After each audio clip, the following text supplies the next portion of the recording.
안녕하세요. 오늘도 함께 해주셔서 고맙습니다.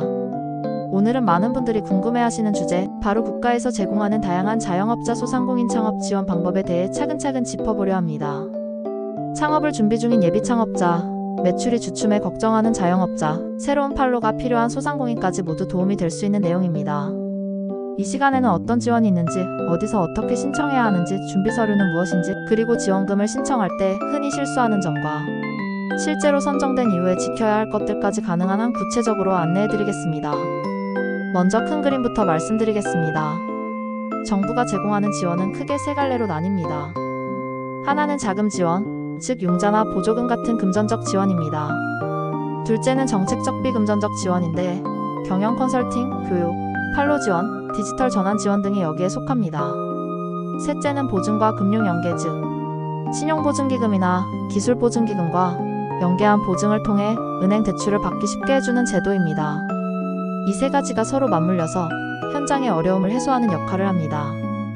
최근 정부는 소상공인 지원을 체계화하고 통합 공고를 통해 안내하고 있으니 개별 사업의 상세 요건이나 신청 일정은 공식 공고를 반드시 확인하세요.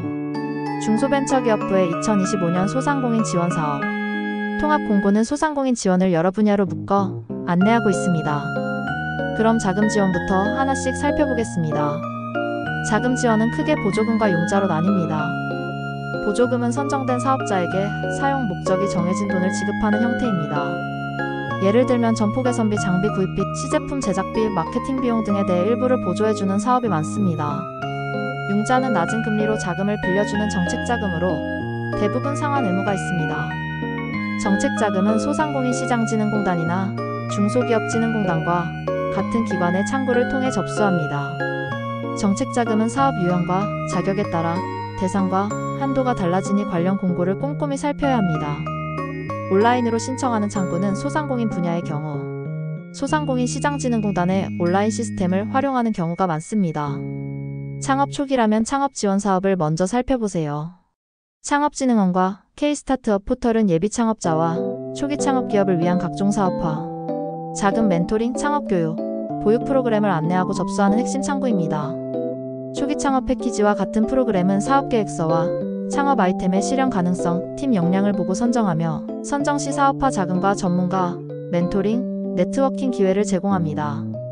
창업 지원 사업은 모집 시기와 세부 요건이 자주 바뀌므로 K-스타트업에 가입해 알림을 설정하거나 공고를 정기적으로 확인하는 것이 중요합니다.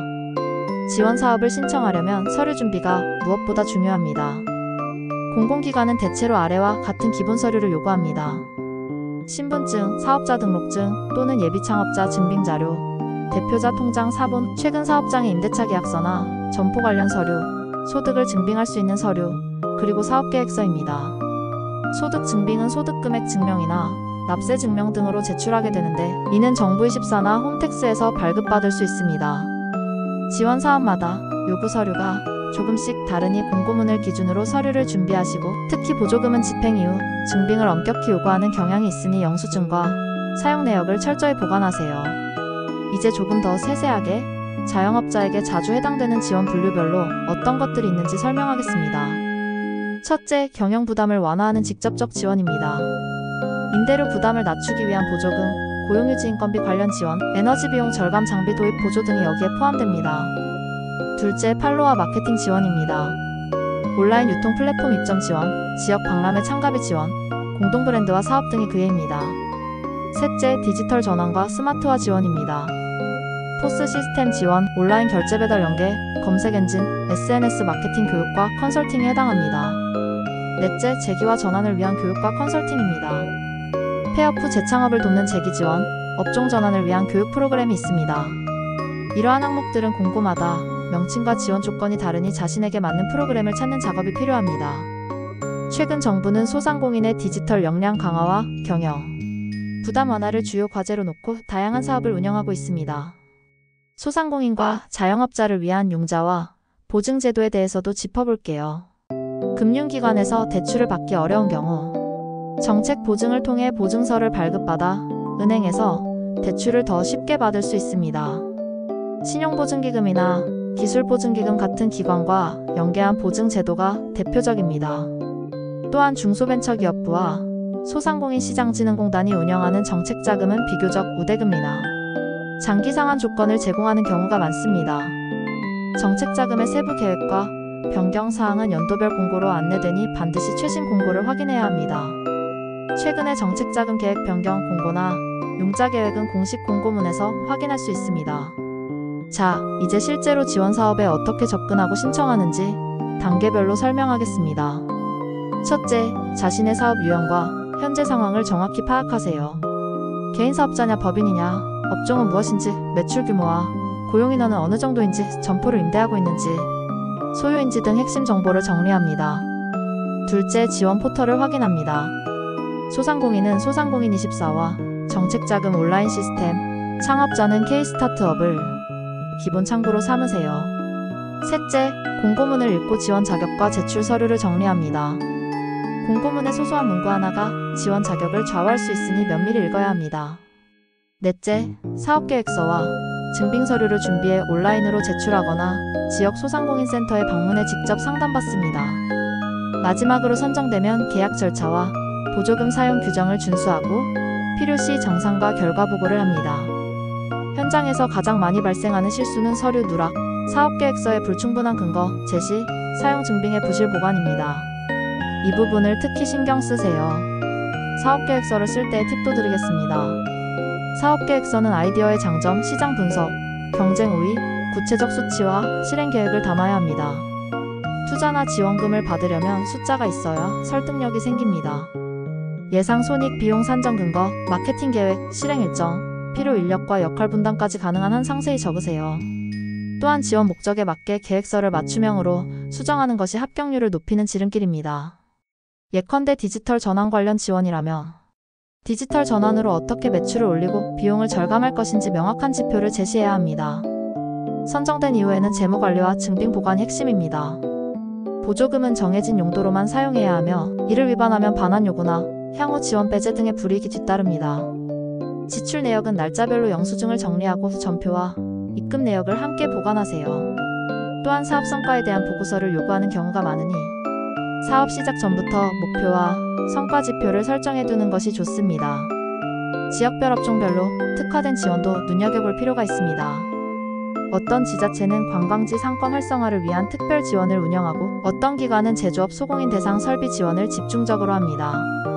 지역별 소상공인센터나 지자체 경제지원부서에 문의하면 내 사업에 맞는 특화 지원을 안내받을 수 있습니다.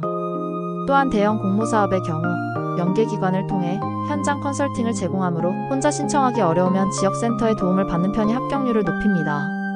중소벤처기업부와 소상공인시장진흥공단의 통합공고는 여러 분야를 한 번에 확인할 수 있도록 구성되어 있어 초기 탐색에 유용합니다. 지원 사업을 준비할 때 흔히 받는 질문과 그에 대한 답도 정리해드리겠습니다. 질문 하나, 지원 사업에 한 번 떨어지면 다시 신청할 수 있나요? 답은 대부분의 사업에서 가능합니다. 단, 공고마다 재신청 조건이나 일정이 다르니 공고를 확인하세요. 질문 둘, 보조금과 융자를 둘 다 받으면 안 되나요? 경우에 따라 가능합니다. 단, 동일한 목적의 중복 지원을 금지하는 규정이 있으니 사전에 확인이 필요합니다. 질문 셋, 혼자서 사업계획서를 준비하기 어렵습니다. 이 경우 지역 소상공인센터나 중진공, 창업진흥원이 제공하는 무료 컨설팅을 활용하세요. 컨설팅을 통해 계획서 완성도를 높이면 선정 확률이 올라갑니다. 진행자, 이제 실제로 자주 요구되는 서류 목록을 보다 구체적으로 안내합니다. 기본적으로 요구되는 서류는 대표자 신분증, 사업자 등록증 또는 예비창업자 증빙, 사업자 통장 사본, 임대차 계약서, 최근 1년에서 3년까지의 부가가치세 신고서 또는 종합소득세 신고서, 소득금액 증명서, 그리고 사업계획서입니다. 기업 형태에 따라 재무제표나 법인등기부 등본을 요구할 수 있습니다. 소득금액 증명서와 같은 증빙서류는 정부24 또는 홈택스에서 발급할 수 있으니 미리 준비하세요. 신청 전 체크리스트를 권해드립니다. 첫째, 공고의 신청 자격을 충족하는가? 둘째, 제출 서류는 모두 준비되었는가? 셋째, 사업계획서의 목표와 예산 내역은 합리적으로 구성되어 있는가? 넷째, 선정되었을 때 집행계획과 정산 준비는 되어 있는가?